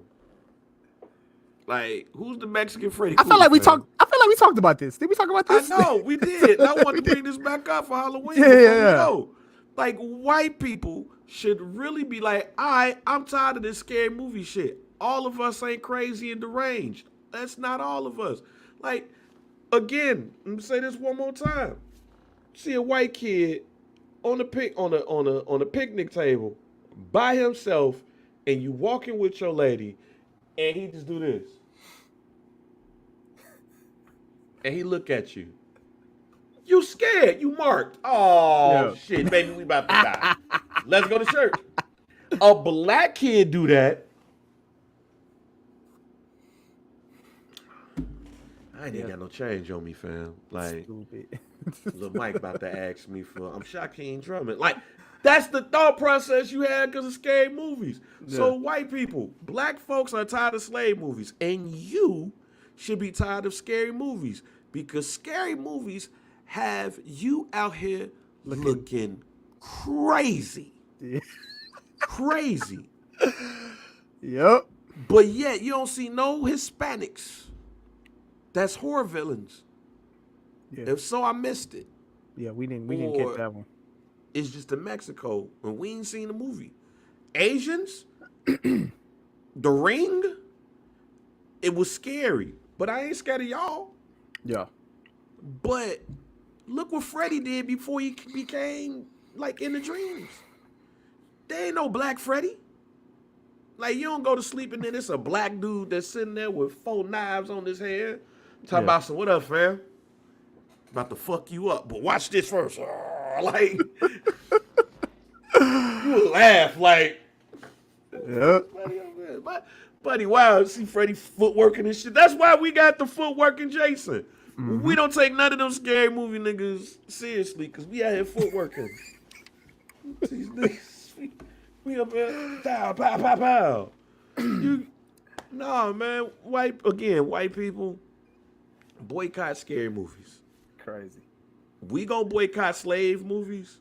Yeah, y'all boycott scary movies. I got a good. Wait a minute. White people ask for diversity in scary movies. White people ask for diversity in scary. Like, look, we don't have to be the ones looking crazy, y'all. Like, can we be the smart ones? Right? Can we be the smart characters in the scary movie? Can the black people? Why we gotta be the killer? Why we gotta look crazy? Can we have diversity? Can we have diversity? Let's fix this. We need diversity in scary movies. Crazy, fam. But what you was about to say before? Nah, but also Chainsaw Massacre. I like Chainsaw Massacre. Nope. Can't do it. I know, bro. The original can't do it. The original was crazy. No, what you call it? The remake one? The one with Jessica Biel, Justin Timberlake's wife? That one was... Can't do it. Now, the one they remade a couple of years ago that's on Netflix. Which one is hilarious. Is that the one with Jacob Lattimore? I haven't watched that one. Yes, the one with Jacob Lattimore. Oh, my God. I haven't watched that one. Oh, my God. That shit was funny than a motherfucker. The last one I watched, the last remake one I watched was the one that had Trey Songz in it. Did you see that one? I watched that one. That one was decent. But the one with Jacob Lattimore, the Chainsaw Massacre with Jacob Lattimore, but tell you why that shit was so funny. Because this nigga, Leatherface, walks up on the bus. And when I tell you he laid the waste, nobody thought to unlock the emergency in the back. He went and just was like, I was like, yo, y'all, this is funny, fam. And then some shit happened at the end that was funny too. But the Chainsaw Massacre, the original one, the OG one, I would never watch that again. OG one is absolutely insane, bro. It's absolutely insane, crazy. Like, I would never watch it. But I do enjoy the remake with, I think it came out in 2003. They had Jessica Biel in it, and I enjoyed that one. I enjoyed that one. But I feel you though. I'm with you 100%. Texas. I've seen a Massacre made me scared to drive through Texas. It's crazy. Fam, I Mm-mm. No, no, no. I will kill myself before Leatherface grab me and put me on the hook. Cause he fast. His fat ass is fast. See, that's the thing about Leatherface. Yeah. That fat motherfucker was a defensive lineman in his Mm-hmm. lifetime. Mm-hmm. That nigga was Warren Sapp like no. Leatherface is Aaron Donald. That's who Leatherface is. Leatherface could be a starting Hall of Fame defensive tackle in the NFL right now. He's Aaron Donald, fam. Aaron Donald prepares for the league with knives, fam. That's Leatherface. Nope. I will not watch it. I'll watch part two because Dennis Hopper on that bitch. Leatherface go get that bitch. Like, that shit's funny. But the first one, when he yanked up that white chick and Mm-hmm. put on the goddamn hook, and then you look and you saw bodies and skin? No. I don't trust people in small towns because of Texas Chainsaw Massacre. Jack, Oh you my go in the god. butcher spot and it's some white dude. See, white guy. It's some white dude with a slumped eye and shit. You're like, hey, what would you like? You know? Mm-hmm. I'm just looking for a pop, fam. Oh, pop's over there. And then you go open the damn case and some white dude just yank your ass. You're like, ah! Mm-hmm. Mm-mm. Yeah. Texas Chainsaw Massacre, fam. Nope. And then I give you one more. And of course, Child's Play. Come on, bro. Who didn't love Chucky? Who didn't love Chucky? That shit was funny than the motherfucker even in Detroit. Who ain't love Chucky, bro? Chucky, Child's Play 1 is a classic, bro. You could never go wrong with Child's Play 1 at all. All right, so That boy. there you That go. boy had a white dude on the south side, little white boy on the south side. But as I'm older now, bro, I don't really get into the scary movies no more, bro. I'm really like, I don't know, I'm a pussy. I'm squeamish. I'll be like, why? I'll be wanting to watch this. I'll be like, Yeah, you. I'll be like, I'm good. Never mind. No, I'm straight. I'm straight, Nigga, bro. bone breaking shit like Yeah, that. they Nah, like I'm the straight. effects that they have in these movies nowadays, bro. Yeah, nah, I'm straight, Not nigga. for the kid. Not for the kid. Nigga knee go in backwards and shit. Man, Nah, I'm good. I'm straight, good. I'm good. but yeah, y'all, hey. But again, it's all white people. Y'all boycott. White course. people ask for diversity in scary movies. Don't have them out here have y'all looking crazy in all these scary movies. Ask for some diversity, fam. Ask for a diverse cast with a person of color that is your horror villain. Because right now, it's hard going to a Halloween party with nothing but white people and not thinking that ain't one of y'all crazy. It's hard. Because of Scream. You know? That's because of Scream.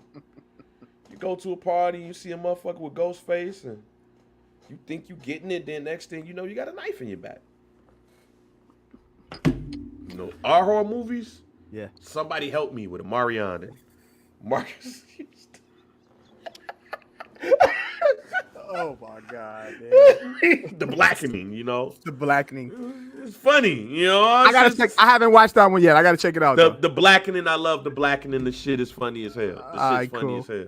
Cool. But yeah, white people ask for diversity. All right, man, go ahead and end us off, man. Hey man, some dude pod, rate, like, subscribe. Y'all already know, man. We on YouTube, the What Digital search that.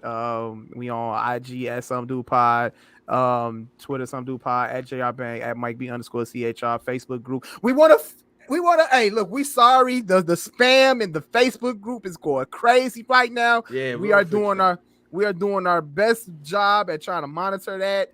You know what I'm saying? But it's going crazy. I seen it going on in other groups too. So it ain't just ours. People texting me, screenshotting like, yo, Mike B, what is going on here? Like, is this some dude pod, some dude XXX? I'm like, look, we working. I don't know. Y'all contact Mark Zuckerberg. Hit him up, bro, and find out what's going on. But Facebook group is still popping right now. So, you know what I'm saying? Don't worry. That's not us. We don't condone any of that on social media. Okay. But yeah. Some do pod the Facebook group. Make sure y'all get in there, invite people to join us and all this shit like that, man. And yeah, man, we gone.